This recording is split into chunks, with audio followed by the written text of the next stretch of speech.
Bart set up a DJ booth in the treehouse and started spinning records. Homer wanted to make money from this to buy a bigger house. Just then, Flanders came over asking them to keep it down. He and his sons couldn't sleep because of the noise. What?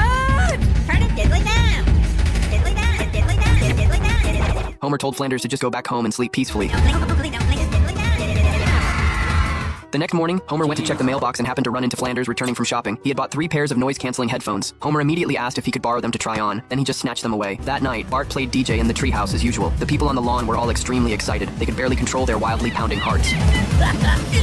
Everyone in the Simpson household slept soundly, but the 2 sons in the Flanders household were driven crazy by the noise. The experiences of the 2 families formed a stark contrast. Flanders felt like he was about to turn into a speaker himself. The next morning, Homer saw the yard had been completely trashed. Marge quickly asked Bart what had happened, and Bart told Homer he didn't want to be a DJ anymore. Homer was still dreaming about the mansion. He had actually already hired butlers, but now these butlers could go home. Marge thanked Homer for buying the noise-canceling headphones, but Homer confessed that he had borrowed them from Flanders. So Flanders and his sons had endured a whole night of Bart's noise. Marge ordered Homer to return the headphones and apologize immediately. Homer had no choice but to comply, but the moment he opened the door, he saw Flanders standing there. Homer asked if he had been beaten up at a circus. The green sweater Flanders was wearing was the only piece of clothing Homer had never borrowed from him. Then Flanders gave it to him.